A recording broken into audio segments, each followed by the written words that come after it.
I couldn't believe the nonsense that Nikki, my wife for 7 years, just said to me. In just a few minutes, I realized how little she really cares about me. We're at a mountain resort for her older sister Kirsten's bachelorette party.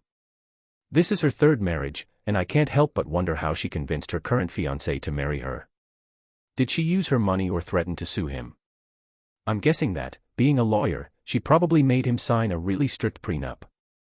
So, we made this agreement to use one of the public hot tubs at the place we were staying at. Earlier, Kirsten mentioned that there could be dudes getting naked in there, but I didn't take her seriously. Turns out, she was right. The hot tubs were clothing optional, and right after we got in, I saw these 5 guys across from us but naked. They got out, dried off, and just chilled there like it was no big deal.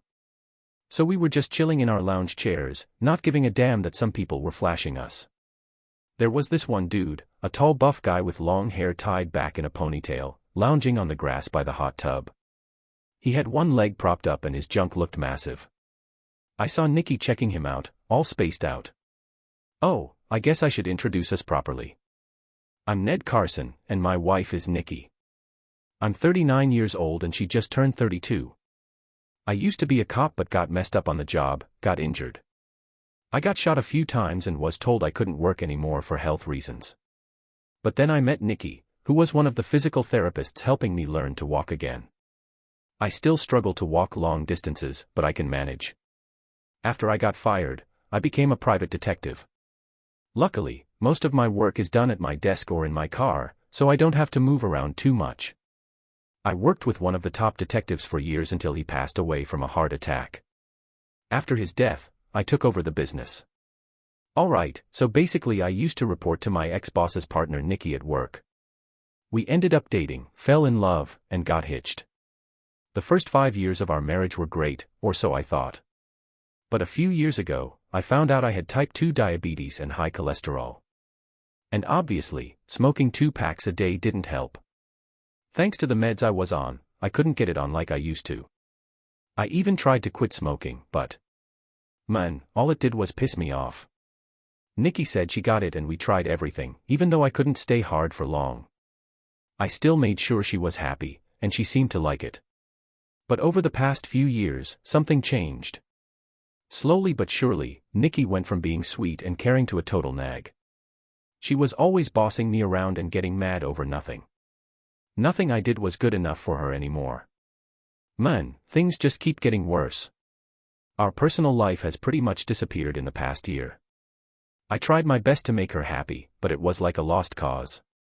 I thought maybe a trip to a mountain resort could bring back the spark between us, but it was clear that it was hopeless. I saw some guy openly flirting with Nikki, not giving a damn. He looked familiar, but I couldn't place him. Then today, Thursday, Nikki said she was supposed to go shopping with her sister, so I decided to go play golf. I got back earlier than expected, took a shower, and got dressed. I was hoping to take Nikki out for dinner and dancing later, maybe leading to some action. As I was getting dressed, Nikki burst into the room in a bathrobe, her hair wet and looking flustered. She sat on the bed and stared at me for a bit. I thought you were going shopping with Kirsten, I said. I changed my mind, she said. I went for a hot bath instead. I see, I told her. Any naked people in there? Hey, guess who I saw today? Oh yeah, she said with a smile. There was this dude with a ponytail named Ramon Torres. He's working at a film studio on the West Coast. You'd totally dig him. It hit me then I knew exactly who he was. Yeah, Torres works at a film studio, but you won't see his stuff on the big screen. It's a bit lame, to be honest. So, you've been hanging out with this Ramon guy, huh?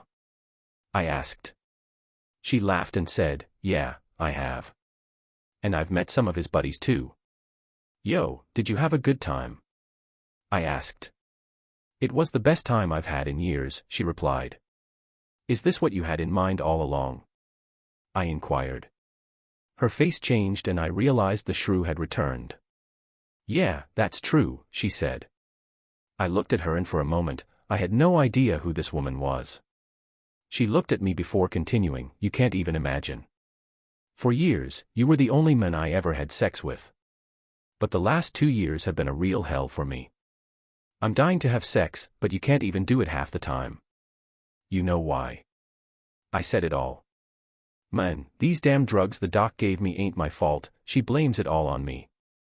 She's like, you've been smoking, drinking, eating crap, and not exercising, now you're paying for it. And me too. I need a man with some nice big equipment, someone who doesn't just do what I say. I need someone who tells me what to do, not some desk jockey who won't even stand up to me. I felt like I got punched in the gut, couldn't believe what she was saying. I was like, shaking my head, thinking this was all just a freaking nightmare. But she wasn't finished yet. You know what he did? She asked with a smirk. He told me to strip right then and there in front of everyone. And you actually did it? I questioned.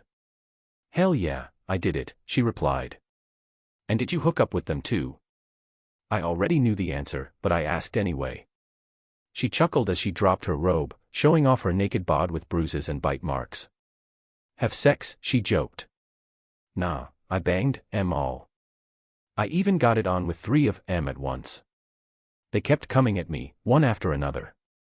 And you know what? I couldn't take it anymore, I muttered, trying to keep my cool. They're all coming over here now, and they're gonna beat the crap out of me right here in this bed while you just stand there and watch, she said. I got up and went to the closet, grabbing my suitcase. What are you doing? She asked. You gonna run away like a coward? I took a deep breath before responding, counting to 10.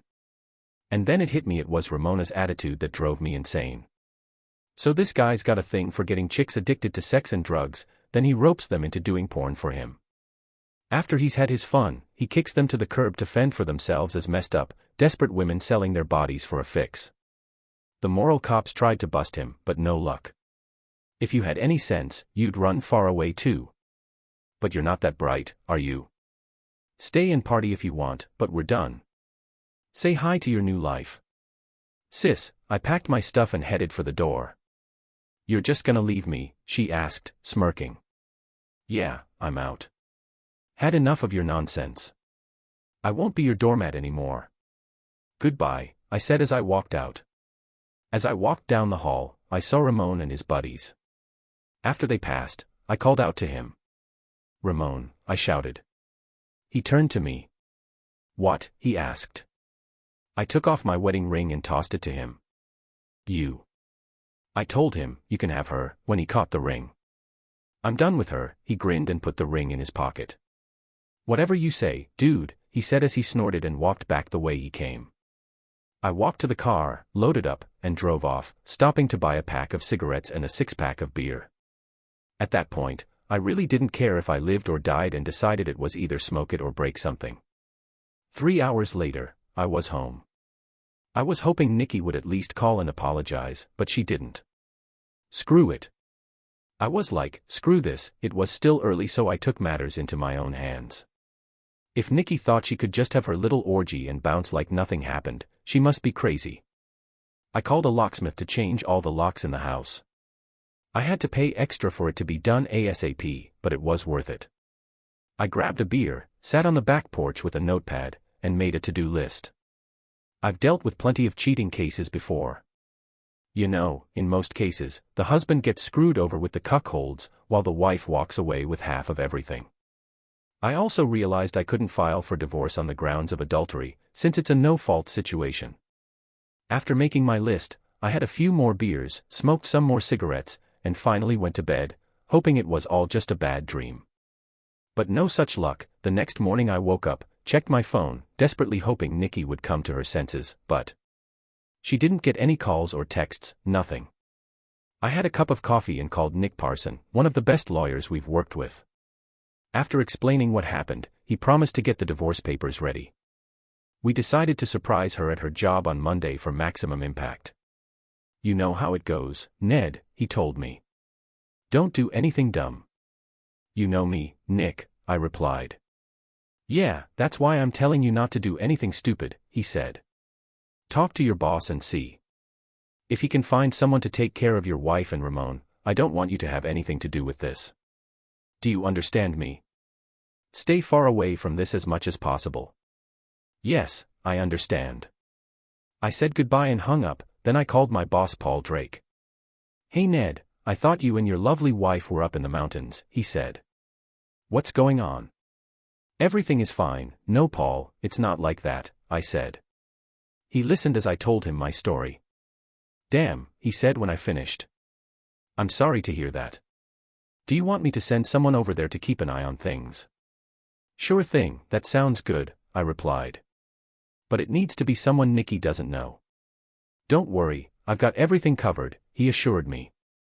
I've been doing this for a while.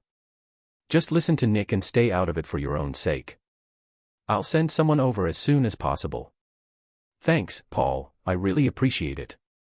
After we hung up, I headed to the bank to sort out our accounts. I froze half of the funds and canceled her credit card. I debated canceling her ATM card too, but decided to leave it as is for now. I could see if she spent any money on it, but I limited how much she could take out each day. After that, I went to a different bank and opened an account just for me. I grabbed a quick sandwich at a diner and then headed home. There wasn't much else I could do besides wait. Eventually, I figured I should check in on myself.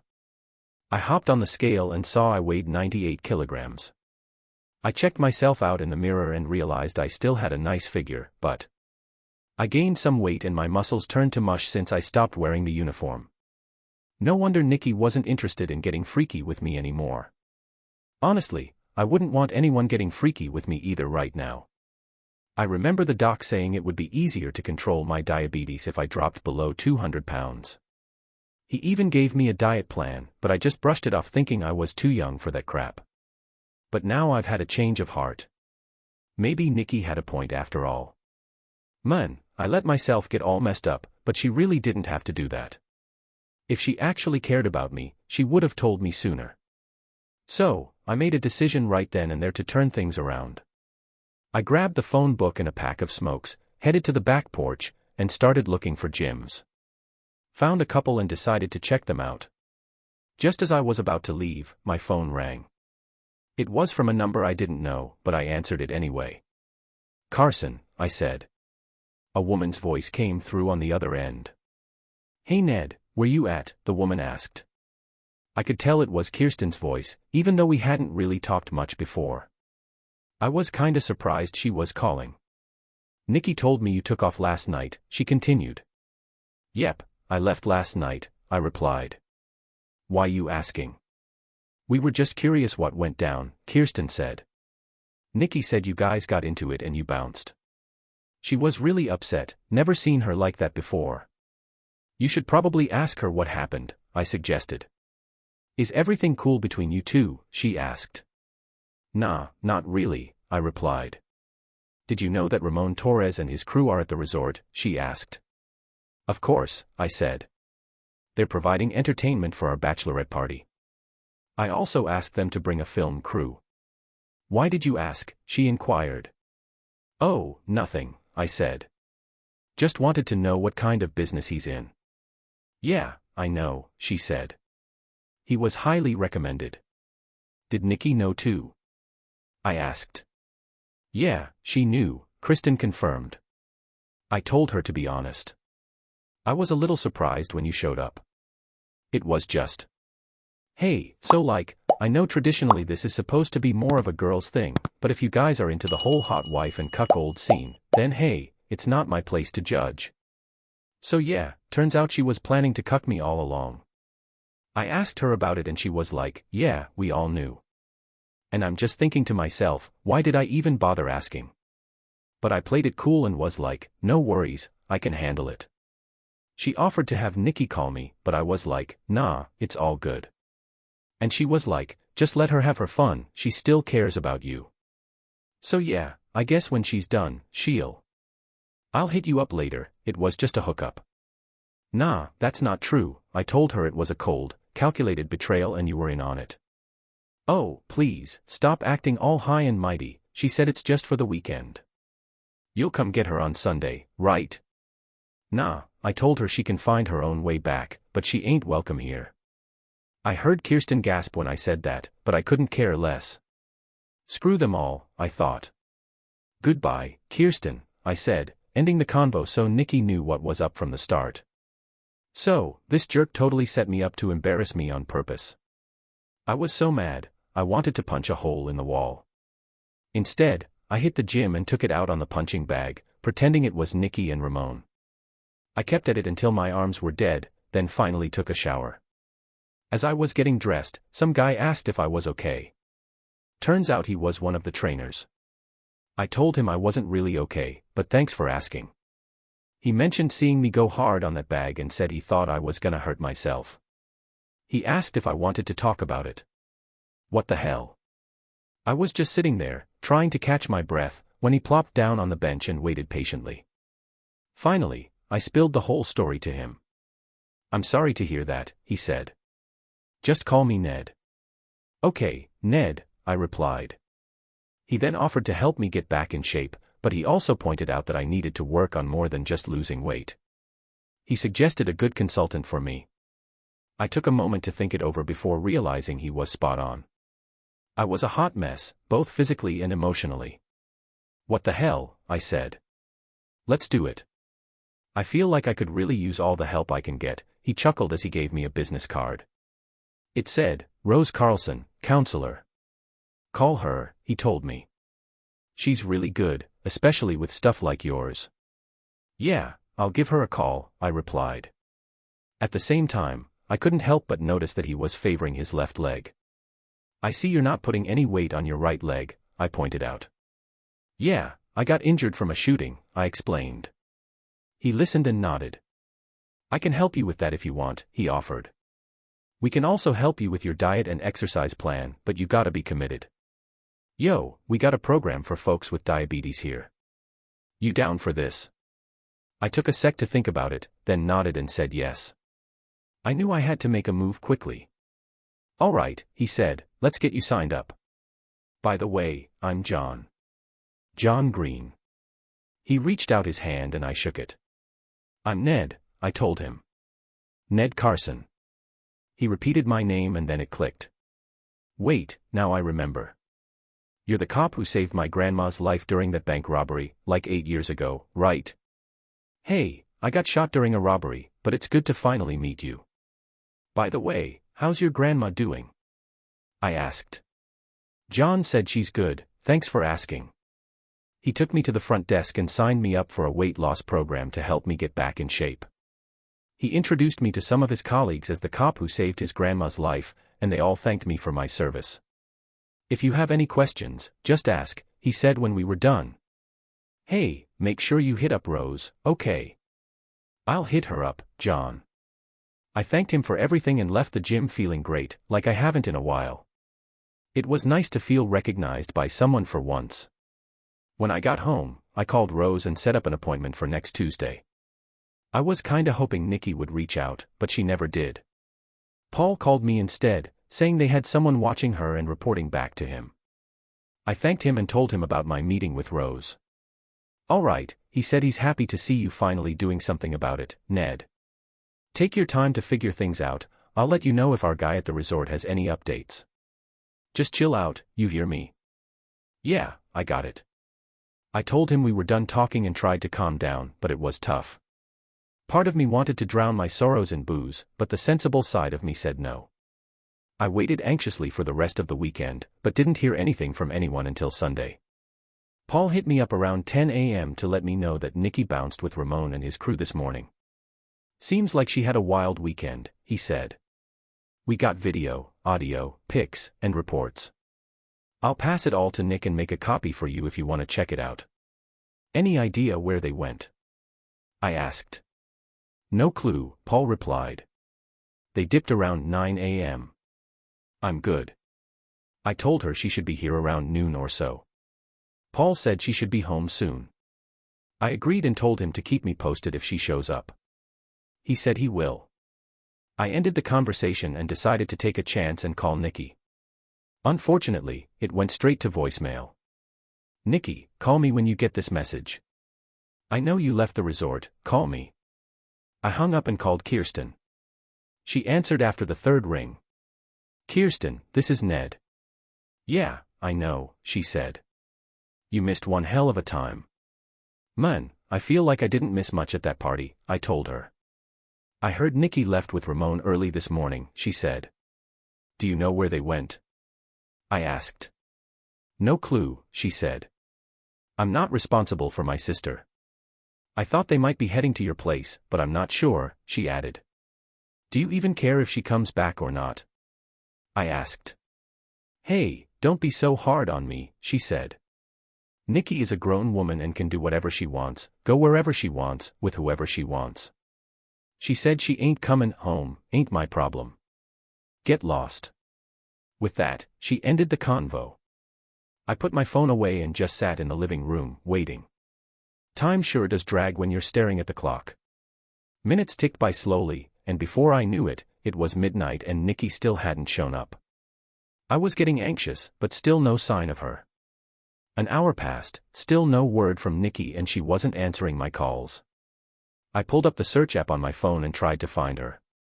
Couldn't find her using her phone, she must have turned it off and removed the battery so I couldn't track her. I tried checking my email on the computer, but nothing. I waited and waited and waited a bit more, but by 6 p.m. she still hadn't shown up.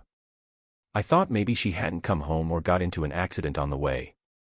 I called Paul, who made some calls and found out she wasn't in the hospital and wasn't stopped by the police either. So, I was thinking about stuff and went back to my computer. I figured that if she used her card at the ATM, I would see the transaction in our account when I checked online. And sure enough, around 9:45 a.m. at the airport near the resort, I saw a $200 charge. That was the daily limit I had set for her card on Friday. So, putting two and two together, I assumed she had decided to run off with Ramon and his crew. But just to be sure, I opened another browser window and checked for flights out of that airport. Lo and behold, there was one heading to Los Angeles. 11 a.m. and I've also seen flights to Miami, San Francisco, Dallas, and Seattle around the same time. I knew Ramon lived on the West Coast, so I figured that's where she was headed, but I wouldn't be sure until she used the map again. I called Paul and filled him in. I think we have to wait until she uses her card again, he said. It will happen at the earliest tomorrow, I told him. And by then, she could be anywhere. Have you considered reporting her missing, he asked. The police won't do anything until she's. I told him she's been gone for at least 24 hours. He replied, well, all we can do now is wait. I asked if there's anything in the video transcripts that might give us a clue about where she was headed. He suggested going through it line by line to see if we can spot anything. I told him I needed to do something else first. There must be some clue about her whereabouts, I said. Okay, come over to my place and we can brainstorm this, he offered. But I have to warn you, what I saw in the video was not pleasant. I told him I needed to know where she was going and if she would ever come back, to which he replied, come. We ended the conversation and I drove to Paul's house as fast as I could. When I arrived, his wife Donna opened the door and invited me in. Do you want a drink, Ned? Maybe coffee or beer, she asked. I need to gather my thoughts, coffee would be perfect, I replied. All right, she said. Paul is in his office, so head straight there. I walked into Paul's home office and saw that I was going through a bunch of papers when he glanced up at me as I walked in. Come in, Ned, he said. Take a look at this and see what you can find. He handed me a thick stack of papers and I sat down to go through them. He was right, it was pretty messed up. Most of it was Nikki begging for more action, with a bunch of comments from Ramon and his crew about her looks. It was all pretty disgusting and immature, if you ask me. I also couldn't help but notice the insults aimed at Nikki and her partners. They were all throwing shade at me. It's a shame that your sorry excuse for a husband was too chicken to stick by your side, Ramon said. Yeah, well, it's his loss, Nikki replied. He'll never lay a finger on me again. He even gave me back his ring when he left, she added. Ramon told her, he said you're mine now and it's over between you two. They both laughed. Maybe I'll pee on him for old time's sake, Nikki joked. I couldn't help but think, what did I ever see in her? Good riddance to bad rubbish, I thought as we continued going through the transcripts, looking for a clue. Out of nowhere, Paul yelled, wait, and said, I think I found something. I asked what it was. It was late on a Saturday night, around 11:45 p.m. He handed me a transcript and said, read this, tell me what you think. I started reading from where he pointed out to get the context. God, boss, she's the best we've had in a long time, one of Ramon's guys said. We could make a lot of money off this chick, another henchman added. You think so? Ramon asked. Oh hell yes, the other guy replied. What do you think? Ramon asked. Hey, are you ready to make some serious cash? I'm not messing around, Nikki said, laughing. No, I'm talking about making money by filming online videos, Ramon replied. You have a great body and a pretty face, all you have to do is what you're doing now in front of the camera. You have a natural talent for it. I've been thinking about starting a new line of cuckolding and humiliation videos, and you would be perfect for it. Yes, when can I start? She asked. We can leave right after the party if you want, Ramon said. We'll give you a nice apartment in Los Angeles. Angeles and you are gonna be working just for me, obviously I'm getting a cut of everything, but you could rake in a ton of cash if you pump out enough videos. Can I get some more of that white stuff you gave me earlier? She asked. And a bit of that ecstasy too. Whatever you want, baby, he said. So, I get to have as much sex as I want and get paid, she asked. And I can humiliate losers like Ned. That's right, said Ramon. You can count on me, she said. What about your loser husband? Asked one of the footmen. Are you gonna tell him to screw off? He's in the past, she replied. HEK said he never wants to see me again. When are we leaving tomorrow morning? Said Ramon. We leave here at 9 a.m., go to the airport, and then fly west. Hell yes, she said. Let's do it. I handed the transcript back to Paul. Do we have this on video? I asked. Let me just grab the disc and turn it on, he said. He pulled out one of the discs and put it in his computer, then played the video, fast-forwarding to the timestamp in the transcript. He looked at me before starting.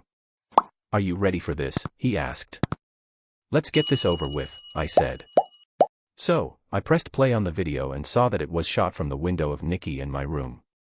She was chilling on the bed but naked, with Ramon right beside her and a bunch of his crew around them. One of them was holding a camera, and there was a tray with a bunch of shots of what looked like coke. I could tell by Nikki's behavior that she was definitely on something, most likely coke.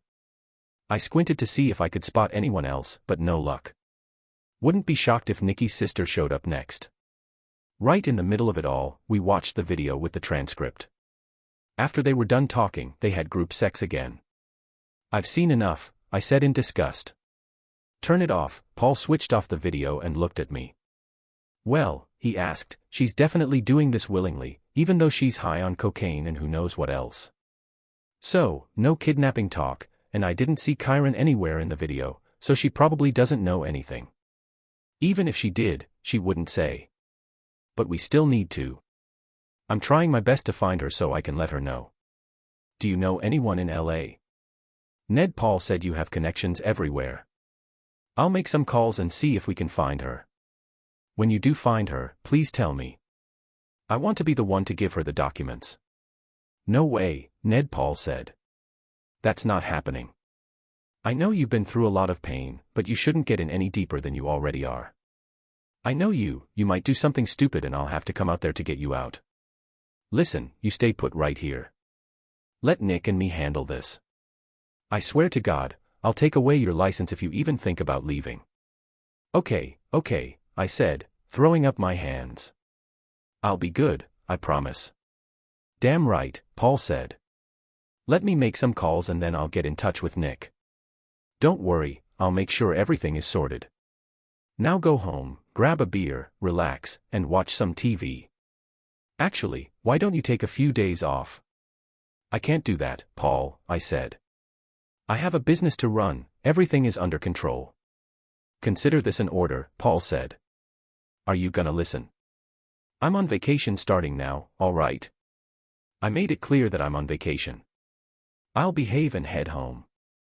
We shook hands and I left, thanking Donna for the coffee.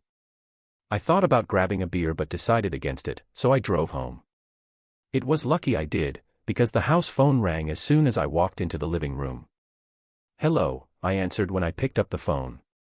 When I saw Kirsten's number on the caller ID, I hit the button on my answering machine to start recording. Hey Ned, it's Kirsten, she said. Yeah, I know, I replied. And you should too. Just so you know, I'm recording this convo. I hope you don't mind. Nope, she said. If I were you, I'd do the same thing. What's up, Kyron? I asked. I just got a call from Nikki. She wants me to be her rep if you try to divorce her. Do you know where she's at? I asked. She said she's in Miami right now, but she'll be bouncing around a lot and won't be back anytime soon, Kirsten said. Miami, huh? I asked. I knew she was either fibbing or had been fed a lie. That's the truth. She said, well, that's what she said. She tells me you're probably gonna divorce her. It's true, they're drawing up the papers as we speak. I replied, once they're ready, send them over to me. She responded, I'll email you my address. I'll make sure to pass it on. I then asked, did you know she planned on leaving me to become a porn star for Ramon Torres? She answered, no, I had no idea. She continued, I know you don't think highly of me, but it's the truth. I thought she was just gonna have sex. I knew she was with him to piss you off, but I had no idea she'd actually leave you. I was so surprised when she told me. I know you're a good guy, Ned, so I'm sorry. Did you know he was using drugs on her? I asked about cocaine and ecstasy. I knew about the ecstasy, but not the cocaine. She said we all did ecstasy that night, but I didn't see any cocaine. Do you know what he does with the girls he brings in? I asked if he makes adult films. She said he's into gangbangs, cuckolding, and humiliation. He decided to start a new series with more mature amateur women like Nikki, but I didn't know he had his eye on her. You didn't answer my question. I asked if you know what he does with them. I don't get you, she said. Don't act stupid, Kren, I said. He'll use them, abuse them, and then kick them out onto the streets where they have to sleep with anyone just to get their next fix. That's what's waiting for your sister. How much longer do you reckon she'll survive? She asked, showing concern. Oh, please, I replied sarcastically. No matter how much I can't stand her right now, I wouldn't wish this on anyone, not even you. Where's your concern for your sister? Not that it's any of your business, but I'd take her in before I let this happen to her, she said. Make sure she knows that. From what I've heard about him, he'll probably dump her in 5 years, maybe even sooner.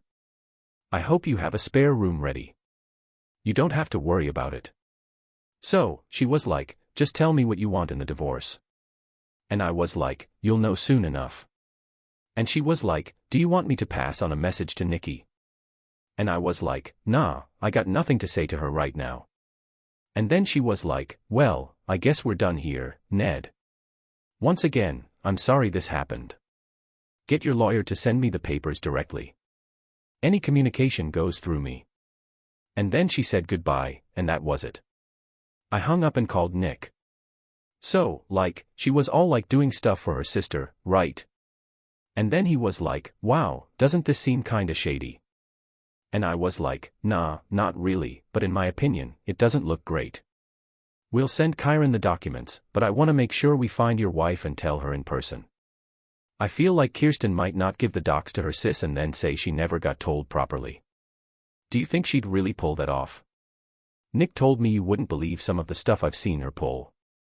I'll have a chat with Paul and see if we can track down Nikki.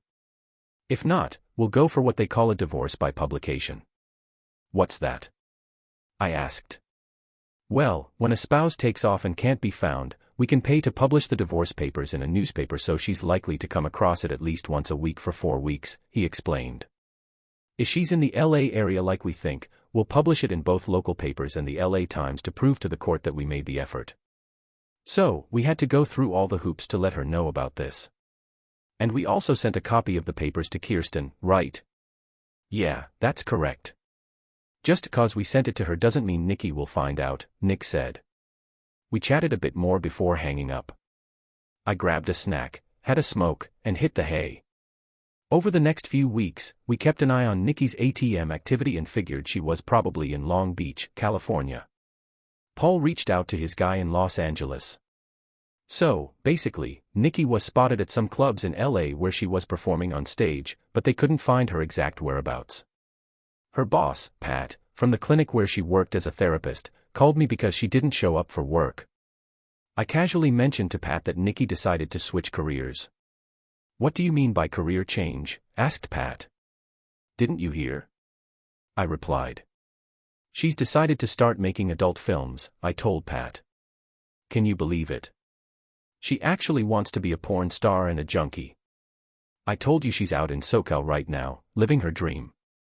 "Ned, I can't believe she didn't tell you." "Don't mess with me," Pat said. "I'm sorry, but it's true," I said. "So she's not coming back, right?" asked Pat. "I'd be shocked if she did," I replied. "All right, I'll cut her final check and let her go. Is there an address I can send it to?" "Just send it here for now," I said. "I'll take care of it." "Hey, Ned," she told her lawyer. "I'm sorry to hear about it. We'll miss her." "Thanks, Pat," I said, ending the conversation. I got Nikki's last paycheck and sent it over to Kyron like I promised. I don't know if she ever gave it to Nikki, but honestly, I didn't care. I started my session with Dr. Rose. She was a good listener and didn't give me any psychobabble or try to blame me for what Nikki did, which was a pleasant surprise. By the end of it all, in the first month I started feeling way better. Going to the gym was really paying off. I managed to shed a few pounds and found a diet that I could stick to. JN was a huge help, and before I knew it, I started seeing the old me coming back in the mirror. Nick was also keeping busy. After putting together a super biased divorce petition, he went ahead and published it in the local paper and the LA Times, twice a week for a whole month. At the end of that month, he even sent a copy to Kirsten, who wasn't too thrilled about it. "She wants to meet me and Nick ASAP, what the hell is going on?" That's what she asked when we met in his office. "This is not a request, it's an insult. Why are you demanding a 75-25 split without any support? The real insult is what your client did to her husband, with your help I might add.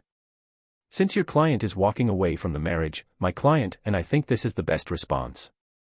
Nick said she didn't even bother to take care of moving her stuff. "Get this, my client's stuff is already out of the house and he hasn't even been served with the papers yet," Kirsten whispered. Nick chimed in, "That's because your client was hiding out in Los Angeles. We didn't have her address and you weren't exactly eager to spill the beans, so we had to go the route of filing for divorce through the newspaper. We just put out the fourth ad in both the local paper and the LA Times." "I'm gonna fight this, she growled. "As you wish," Nick replied. And fight she did, filing motions left and right. Nick told me that Kirsten thinks she's in control, but really she's just setting Nikki up for failure. I asked what he meant, and he said Nikki probably won't show up to the counseling session. Judge Potter hates when people don't follow his orders, and he might issue a bench warrant for her arrest. I said that's what I'd like to see. I rocked up to the counselor's office right on time, but Nikki was a no-show. I knew Judy McGregor, the counselor, from when she helped me out after I got shot. We had a good chat for an hour, and I spilled my guts about everything. Judy asked if I could ever see myself making up with my wife, and I was like, hell no. She said she'd tell the judge about Nikki not showing up. Good luck, Ned. It was good catching up with you. According to Nick, Judge Potter was pissed off about it later on. So, get this, Nikki totally went against what he said and now there's a bench warrant out for her arrest. He told me the warrant is good for 5 years. We've been keeping an eye on her ATM usage, and turns out she's been using it a lot in Long Beach, but also in San Francisco and San Diego. Looks like she's been all over the place. I did some digging and found a bunch of short videos of her. I could only handle watching them for a few minutes, but they all seemed to be about the same thing: group sex and humiliating her supposed husband. I was about to puke when I figured out that this was probably what she wanted to do to me all along. Finally, a court date was scheduled for us. I met up with Nick at the courthouse and we went in. I glanced around and spotted Kirsten, but couldn't find Nikki anywhere. I wasn't shocked when it was our turn to go up to the judge's bench. Nick and I took our seats and watched as Kirsten sat by herself at her table. Judge Potter wasn't pleased to see her all alone and asked, "Where's your client?" "She's not feeling well at the moment," Kirsten replied. "Unwell?" questioned Judge Potter. "What the hell is Sheck doing at work right now?" Kyron mentioned that she's at work. The judge asked, "Damn it, she's an adult film actress. What, are there no hotels in this city?" Is her job more important than this divorce? She just couldn't leave, Your Honor, Kyron said. Judge Potter sighed heavily and stared at the documents in front of him. Very well, he said. In light of this, I will issue another court order and I am ready to enter the divorce decree in court today. But, Your Honor, we still need to submit motions, Kirsten said. I saw everything I needed to see. The lawyer told the judge he was clearly pissed off, but he made sure to check both ways before going on. Even though there are rules about what a court can give out as awards, the truth is that in this state, the judge has a lot of freedom in deciding how to split up marital stuff. In my thinking about this, I see both perspectives in this argument. On one side, there's a cop who risked his life to save an old lady. On the other side, there's a woman whose lawyer admits she's a drug-using adult. There's this actress in a movie who straight up ditched her husband to live a wild life, and I heard you helped her out with some shady stuff. Gotta say, that's concerning. I checked with the state bar and they said you didn't break any rules, but you were pretty close. Just a heads up to watch yourself. After going through all the papers and the lawyer's report, I gotta side with the person suing. Mr. Carson filed for divorce and the judge granted it, banging his gavel. Good luck, Mr. Carson, and thanks for serving the community, he said. I looked at Nick, surprised. Did we just win? I asked. He smiled and said, of course we did. He shook my hand and said, congratulations, Ned, you're a free man now. Kirsten gathered her things and came over to us. Congratulations, Ned, she said, shaking my hand. You got what you wanted, I hope you're happy now. I took her hand and shook it. I knew losing this case wouldn't be easy for her. No, I'm not. I'm not happy. I told her I haven't been happy for a while now. I grabbed a DVD from my bag and gave it to her. You once said if I needed to tell Nikki something, I'd tell you. Well, here's my final message to her. You can watch it if you want, I don't care. I also have a check for her share of our account. I closed it out last night. I'll give it to her. She asked quietly, what's on the DVD? Nothing special, I replied. Just a little message for her. Actually, it's more than just a small one. Yo, so yesterday I dragged this huge 50-gallon drum out to the backyard and set up the camera on a tripod. While the camera was rolling, I started filling up the drum with all of her leftover clothes, even her expensive $12,500 wedding dress. I threw in every photo I had of her and all those little trinkets she had collected over the years. I even smashed the wedding portrait that used to hang above our bed and chucked it in the drum. Then I poured lighter fluid all over everything and lit it up. As it was burning, I started talking into the camera. Hey Nikki, remember when I would have done anything for you? I was head over heels in love with you the whole time we were together. I thought we'd be together forever, but looks like you had different ideas. I've seen some of your stuff online and it seems like you wanted to hurt me. Well, that's not gonna happen. Don't even bother asking if we can still be friends. Real friends don't treat each other the way you treated me. And don't even think about asking if I'll ever forgive you. Because I won't. I just hope that one day you wake up and smell the coffee before it's too late. Goodbye, Nikki, I said before walking out, leaving the camera to capture the final destruction of everything she had left in the house. Life went on after Nikki. I redecorated the house, getting rid of anything that reminded me of my ex-wife.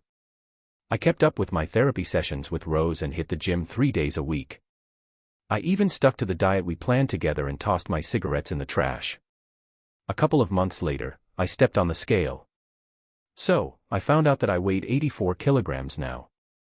I still had a ways to go, but I was feeling better than I had in a while. The only thing missing was the female company I used to have with Nikki. And then, it happened. I was at the store picking up some groceries when I accidentally bumped into her with my cart. I wasn't paying attention and crashed right into her.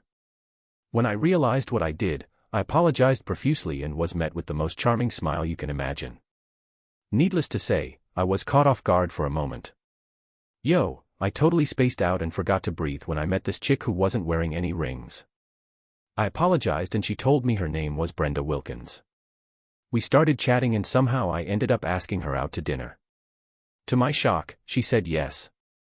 Turns out Brenda was a widowed doctor, her husband and daughter died in a car accident years ago on their way back from a camping trip.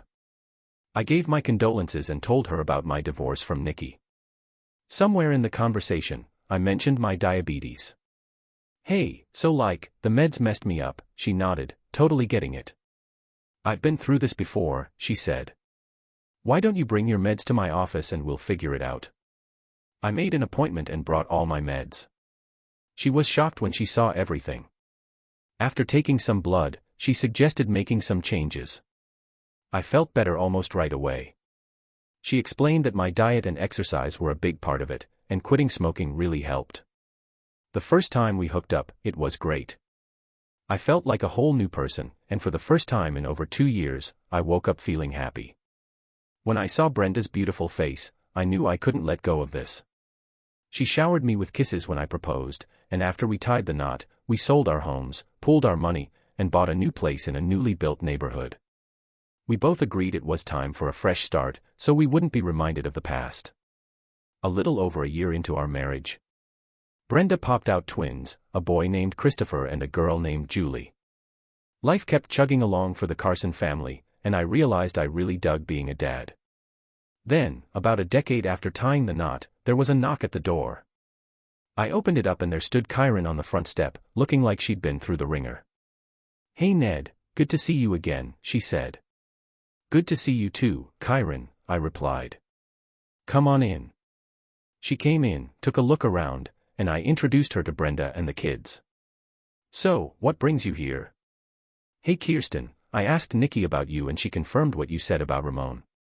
I asked what happened and she told me it took about 5 years, but he eventually blew through all his cash just like you predicted. She also mentioned that she ended up on the streets doing magic tricks to fuel her addiction. Unfortunately, women like her don't last long out there. She managed to survive for a bit on her own, but eventually ran out of funds and ended up homeless. She was found passed out in an alley and taken to a rehab center. That's what I found out. So a few months back I got a call to bring her here. She's got cancer and it ain't looking good, man. I thought you promised you'd never let it get this bad. I asked what happened and she told me we lost contact about 6 years ago. The authorities in Los Angeles got in touch with her and I flew out to see her. She's not looking too good, bro. I'm sorry to hear that, I said. So, what do you need from me? She wants to end things. Kyron said she wants to see you one last time. I know you may not think highly of her or me, but I hope you can find it in your heart. I need the strength to see her one last time, please. It was something new. Kyron asked for a favor. I looked at Brenda and saw concern on her face. What do you think? I asked her. Kyron is right, honey, she said. She needs to calm down. And honestly, you think so too? How serious is cancer? She asked. Kyron replied, it's bad. By now, the infection has spread throughout most of her body. The doctor said that if they had caught the disease much earlier, they might have been able to cope with it. But now it's too advanced. They say she may only live for a few more. Hey, I can stay a bit longer or even just a few more hours, that's fine, I said. I'll go see her, I'll come with you, Brenda said.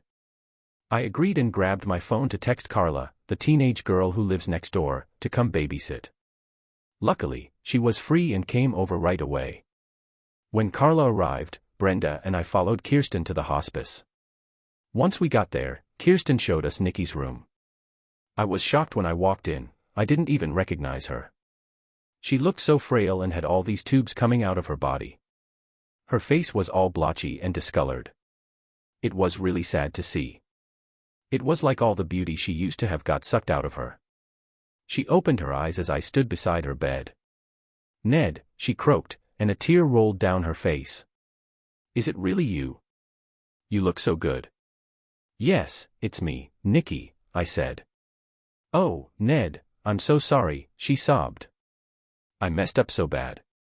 I ruined everything. I know you said you'll never forgive me, but I'm begging you, please, it hurts so much, forgive me. I looked at Brenda and saw a tear rolling down her cheek.